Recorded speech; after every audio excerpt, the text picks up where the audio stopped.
Selamat siang. Welcome to the latest news from Bali and Indonesia. This is June 8th, 2022. I'm not sure of the day. And my name is Bruce. And how are you doing today? I hope you are doing great. It is a beautiful day in Bali today. Very windy here in Kampung Bugis, 19.7 kilometers per hour. And the temperature is 30.1 degrees Celsius. The humidity is 67%. And clear skies and a beautiful ocean. What more could you ask for? Today, first story is going to be about boosters because numbers are going up and boosters are in the news, and there's a lot of misinformation about boosters being required to get into Indonesia. That is not the case at this point. The government, in fact, has never said that.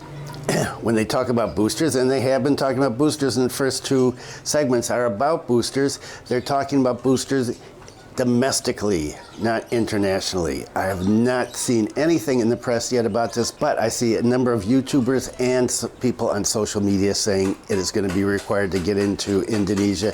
It is not at this point, and nobody has said that it is, so chill there. And I'm going to talk about the new crime bill, and that is up for final deliberations. And, well, there's some stuff there that does not look very good. And then G20, because right now foreign ministers are here in Bali. For the G20, security is very tight from what I understand, and there is some trouble there in terms of having Russia involved. And there is a bule behaving badly at the end of this video today. Less bule behaving badly than a bule behaving stupidly. And, well, we'll get to that at the end, and I will explain why it's stupidly and not badly.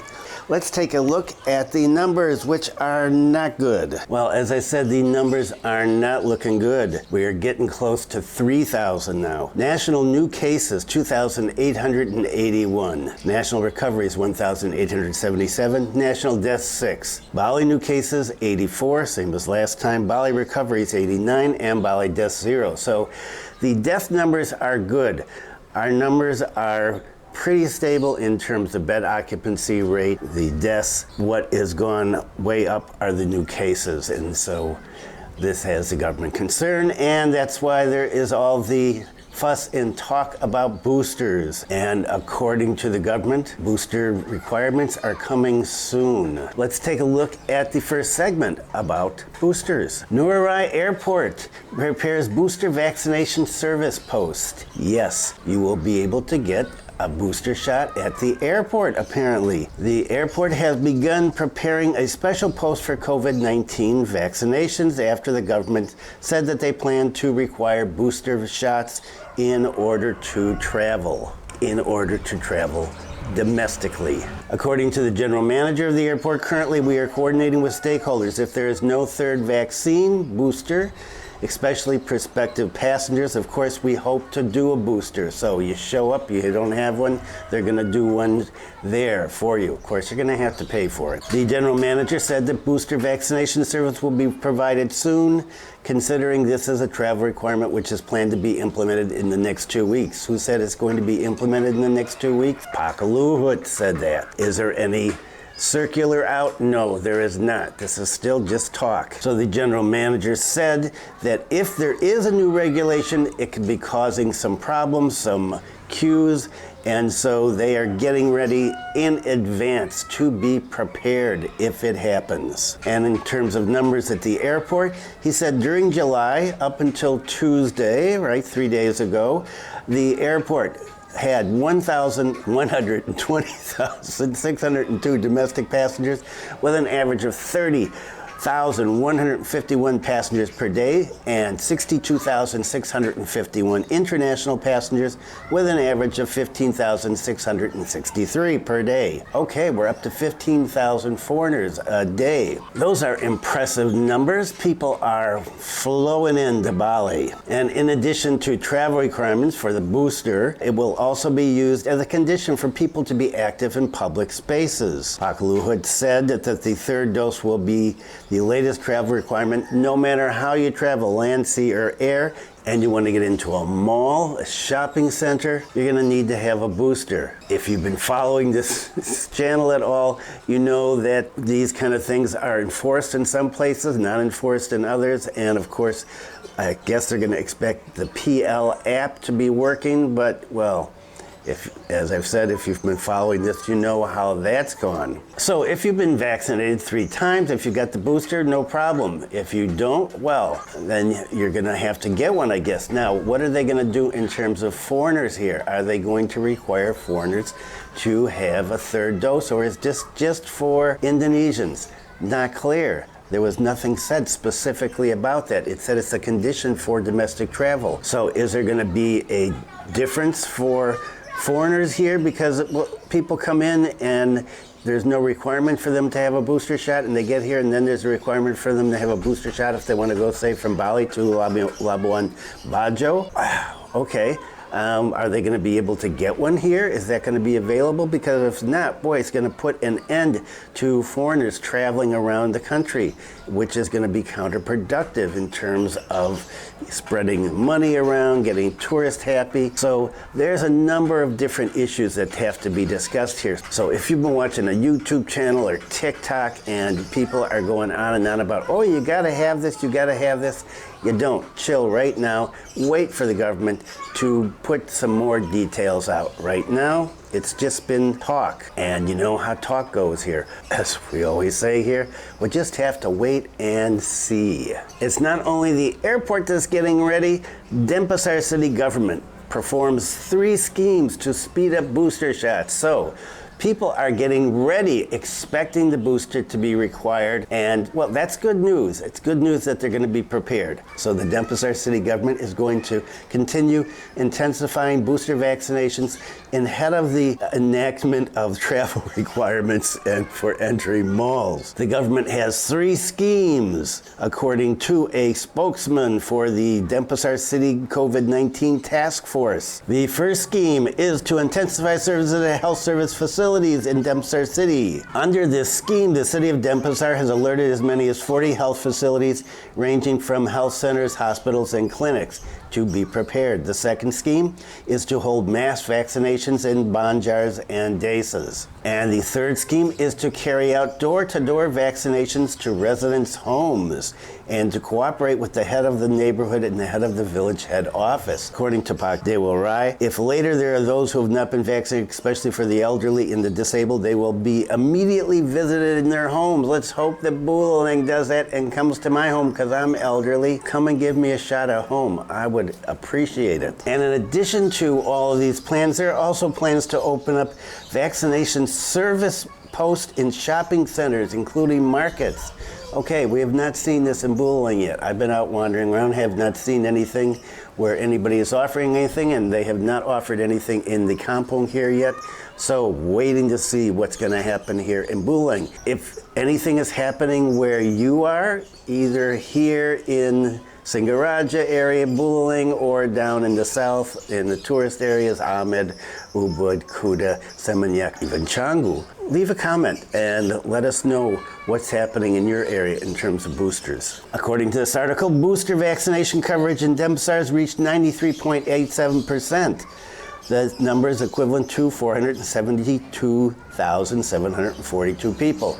And I just read a thing about booster vaccinations in Bulaling, and it was put out by the local government, 54% here. So we got a ways to go. So that is the situation right now in terms of the booster. And you know, I will have the latest news on the booster as soon as it comes out. So if you have not subscribed to this channel, consider subscribing and keep up with what is happening here around the island in terms of getting in, getting out, and getting around. And also, talk about Indonesian culture and politics and everything in between. Okay, let's talk about the new Penal Code Bill. Final Penal Code Bill retains colonial provisions. The latest draft of the Criminal Code KUHP, the latest draft of the Criminal Code KUHP bill submitted by the government to the legislative body for speedy deliberation on Wednesday still retains several colonial provisions, critics say, which will curtail civil liberties in Indonesia. According to the Law and Human Rights Ministry, it claims that this is an improvement over the current legislation, and the current legislation is based on colonial penal code. Really update this stuff. They are inserting additional provisions to make it more consistent with prevailing law and watering down a series of articles widely deemed as draconian. According to the Jakarta Post, this article is from the Jakarta Post, they got to see a copy of the bill and they said some of the more contentious provisions are still largely intact. For example, insulting the president and vice president is still illegal. Articles 218 and 219 state that those found guilty of attacking the honor and dignity of the president and vice president face imprisonment of up to 3.5 years and 4.5 years if committed using a technological device. The bill, however, also states that insulting head of state is not a felony if it's done in the public interest or in self-defense. The president must file a formal complaint to start prosecution, although the president can do that by just sending a letter to law enforcers asking them to take care of the situation. It's also a crime still to insult the government. That includes the legislature, local, regional, village, any part of the government. You are not allowed to insult it, and you can go to jail for up to 3 years. Article 256 punishes protesters gathering without a permit if the demonstration turns violent or harms the public interest or disrupts public services. They can go to jail for 6 months or be fined rupees 10 million. This is of grave concern to activists and students amid allegations of police and military brutality and arbitrary arrest made during previous protests. And this is a way to put a little chill on protest. 6 months in the can and 10 million in fine. Whoa. Pretty stiff penalties. Article 263 prohibits people from intentionally spreading false information that incites riots or knowingly spreading hoaxes that can potentially lead to public unrest. Does that include the anti-vaxxers and the COVID deniers? And here is something that the conservative right has been trying to get into law for a number of years, and unfortunately it is in this bill. The bill maintains that fornication and the act of cohabitation are punishable by a year in prison and 6 months in prison. So a year for fornication, 6 months for cohabitation. Okay, I'm not sure if you're cohabiting, you're probably fornicating, right? Ignoring opinions from rights activists who believe that provisions could be used to further discriminate against women. Critics have also said that criminalizing the acts will not solve any morality problems, and it's got morality in quotes, but is merely a violation of the right to privacy. Consensual sex between unmarried people in cohabitation are currently not a crime under the KUHP, only adultery is. Institute for Criminal Justice Reform researcher Maidina Rahmawati said the draft bill still had colonial characteristics as draconian provisions inherited from the colonial penal code remain, such as ones regulating presidential insults. She also lambasted the provisions that punish demonstrators that harm the public interest, saying it could potentially lead to overcriminalization and roll back democratic reforms. Deputy Law and Human Rights Minister Pak Eddy said policymakers have enough time to deliberate the bill, at least until the end of the year.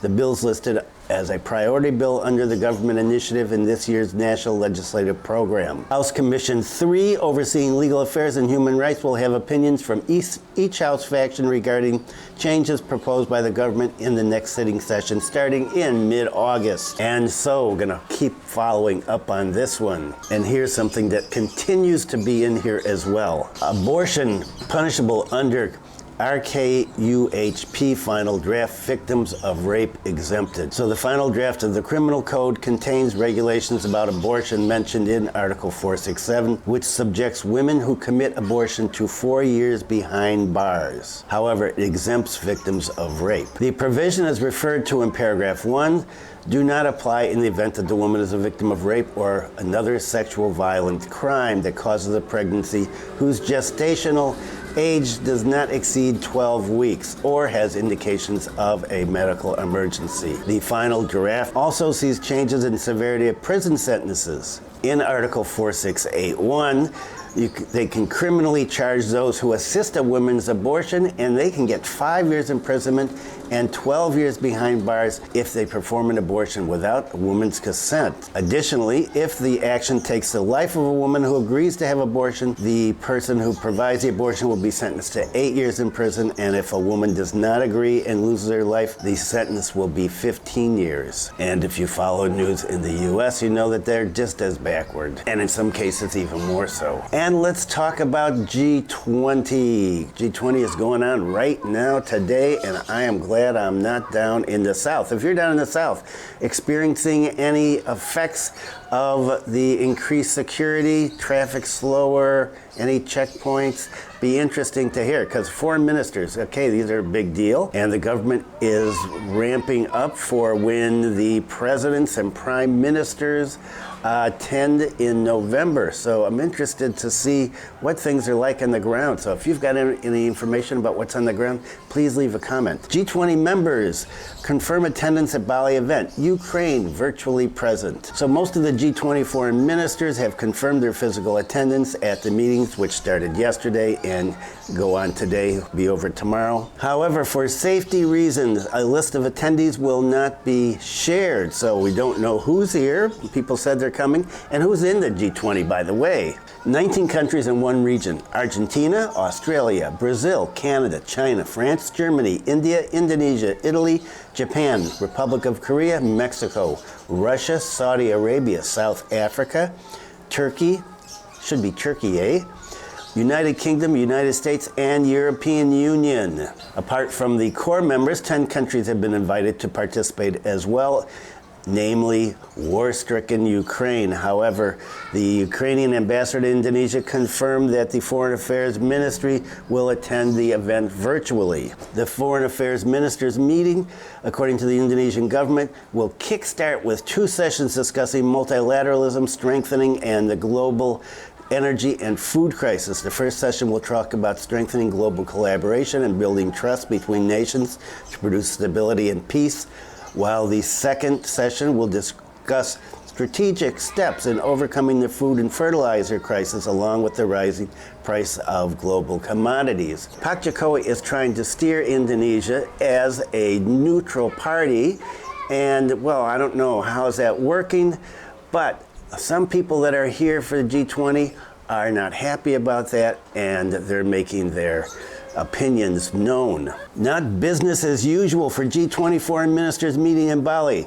The group of 20 includes Western countries that have accused Moscow of war crimes in Ukraine and rolled out sanctions, but also countries like China, Indonesia, India, and South Africa that have not followed suit. The gathering will be the first time that foreign ministers from some of the world's top economies meet Russian Foreign Minister Lavrov since Russia invaded Ukraine. Speaking ahead of the G20 meeting, German Foreign Ministry spokesperson Christian Wagner said it would not be business as usual. Germany holds the presidency of the G7 group and is planning to coordinate in Bali over how to respond to the Russian foreign minister in light of the war in the Ukraine. U.S. Secretary of State Blinken is going to be an active participant, supposedly, in the meeting, while staying true to another overriding objective, and that is the fact that it cannot be business as usual with the Russian Federation, according to a U.S. Department spokesperson. Blinken is expected to meet with the Chinese foreign minister in Bali, but is not expected to meet with the Russian foreign minister. Despite early talk of snubbing some G20 meetings, Western leaders ultimately decided that ceding the floor to Russia would be counterproductive, said Max Bergman, a Russia and Europe expert and former senior U.S. State Department official. He said, if you don't show up and then the Russians have the floor with some really critical countries like Indonesia, India, and others, then they're making their arguments unopposed. The U.S. Assistant Secretary of State for Economic and Business Affairs said G20 countries should hold Russia accountable and insist that it support ongoing UN efforts to reopen the sea lanes for grain delivery.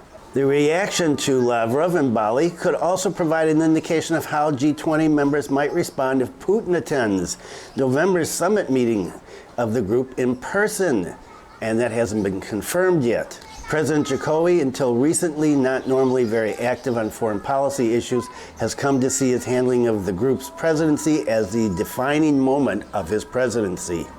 According to Murray Hebert, a Southeast Asian expert at CSIS.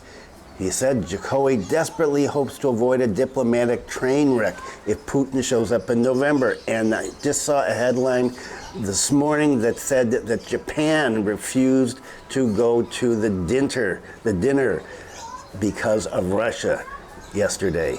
So people are making their feelings known, and it'll be interesting to see what reports come out of this after the meetings end today. Okay, let's get on to some Bali news. If you have been here in Bali before, or if you have done your homework before you come for the first time, you know you've got to be careful about money changers.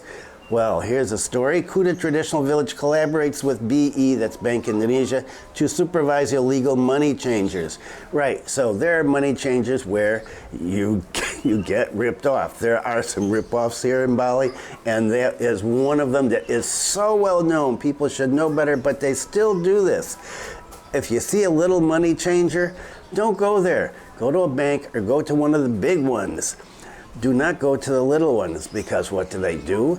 A lot of times they will not give you enough money. They will say, okay, here's your money, you take it. They've done a little sleight of hand trick, and you look at it, you go, oh, that's not right, and they count it again. Oh, it's right, and they give it to you, and you count it. You go, oh, yeah, it's right, okay. He says, well, let me check one more time, and then it's gone. And you think it's okay, you go back to your room, and you discover that you're short a certain amount of money. This is an old scam. It's been here for a long time. The police kind of cleaned it up for a little while, and then, of course, it just came back. Responding to the finding of illegal money changers, the Kuta Traditional Village, together with a number of Kuta community leaders, held a coordination meeting with Bank Indonesia, the police, and the TNE, that's the military, in the Kuta district office on Wednesday. During the meeting, a number of figures encouraged the relevant agencies to maximize supervision of money changer business. One of Kuta's community leaders, Gusti Anon Gumanti, encouraged BE and the Kuta Traditional Village to cooperate in monitoring the money changer business. This is because the money changers' effort to cheat have been quite troubling to the public, he said. Bendesa Adat Kuta, Iwayan Wasista, also hopes that BI, together with relevant agencies such as Satpol, police, TNE, and the community, can intensively carry out routine inspections together. This step is needed to save Kuta as an international tourist destination, he said. So let's hope that the money changer thing gets fixed. And here is something that's a little controversial. Bali High Ministry of Tourism plans to open direct flights from Moscow. Yes, it's our old friend Pak Sandiago Uno. The visit of Russian tourists to Bali is considered very lucrative, according to Pak Sandiago Uno. He wants direct flights to open up from Moscow to Bali. He said that his party is coordinating with the Russian ambassador to open these direct flights. He said Bali is a favorite destination for tourists from Russia and often travels with luxurious facilities. Yes, Russians spend a lot of money here, at least some of them do. They also get in a lot of trouble here, and this has caused some feedback on social media about this, like, oh, you're going to bring Russians in, but look at all the trouble they cause. Just remember, it's not all Russians. It's a few Russians that have gotten caught. They do have a bad rap. Some of it is well-deserved, and some of it is not. And Pakistan said, in addition to spending all the money, that tourists from Russia had the potential to stay for a long time. I'm not sure why he's singling out Russians for staying for a long time. According to data from the Ministry of Tourism and Creative Economy, Russia is in 4th place with the highest number of foreign tourists visiting Bali. Pakistan said the number reaches 300,000 to 400,000 per year. Russian tourists are also included in the top 10 tourists with visits to Bali during the COVID period. I think they're pretty high up there during the COVID period. We got a lot of Russians coming in then. The Russian airline, Rossiya Airlines, is expected to fill direct flights from Moscow to Bali with a duration of 3 times a week. So the Russians are coming. And here's an update on Komodo, the Komodo dragons. Park pass tickets IDR 3.75 million still in discussion stage. So Pakistan is involved in this story too. So previously, according to this article, there was an earthquake with the public regarding the Komodo National Park pass ticket for 3.75 million rupees. People said, wow, way too much, way too high, way too fast. Pakistan said, relax. This is still in the discussion stage. Nothing is firm. Is it ever here? Regarding the discourse on the Komodo National Park ticket of Indonesian 3.5 million per year, until now there's been no discussion across ministries, Pak Sandiaga said. It is just discourse. He said the discourse is an effort to maintain the sustainability of the environmental conservation aspect in Komodo National Park. Pak Sandiaga said his party will carry out intensive coordination so that later decisions taken are policies that are right on target, right to benefit, and on time. In addition to prioritizing conservation values and environmental sustainability, they're also looking to get tourism to have the maximum impact on the community's economy. He said, first of all, we must prioritize conservation. How to maintain the sustainability of Komodo National Park. This means there must be restrictions on tourist visits because tourist visits will increase the burden while carrying capacity is very limited. That's it, definitely. Put a cap on the number of people that can go to the park every year. The Ministry of Tourism and Creative Economy, together with other ministries and institutions, will also optimally develop other destinations in Labuan Bajo so that tourist visits can be spread to other destinations. Moreover, this year and next year, he said, Labuan Bajo is actually the host of so many world-class events, including the ASEAN Summit. We have to build other tourist attractions outside Komodo National Park. Wow, so Labuan Bajo is becoming a center. And Bule is behaving badly, or in this case, Bule is behaving stupidly. Bring it from Thailand. This Brazilian Caucasian admits he doesn't know that marijuana is banned in Indonesia. That's what I mean. How can you not know this? There's signs, for one thing. But hey, when you're traveling, use common sense. You don't look before you bring a drug that has been banned in most places in Asia. You don't check the requirement. Common sense, come on. He was arrested because he was caught carrying 4 packs of plastic clips containing plant parts suspected of being narcotics. So, he said that he had previously lived in Thailand and the goods that he had with him were for his own consumption. He did not know that it was forbidden to bring this into Indonesia. And he is currently being detained at the Igusti Ngurah Rai Airport Regional Police Quarters. He was detected while going through the X-ray door inspection. At that time, they suspected him of having something illegal, and so they did a closer, more in-depth inspection, and they found a black carrier bag with the NTK brand. And in the pack, one of the bag's pockets, 4 white plastic clips with the words Supermau. And what's going to happen to him? Who knows? That's it for today. If you found this video helpful, useful, informative, interesting, scintillating, amusing, humorous, non-irritating, I would appreciate a thumbs up. It helps get the video pushed forward with the algorithm. And if you have not subscribed, consider subscribing. Monday, Wednesday, and Friday videos uploaded, and on Sunday a cooking video with my wife It's in Indonesian. I do the translating in English, and she is a good cook. And you can see some of her videos up here. Thanks for viewing. Be kind to someone today. Stay safe. And I will see you on Monday.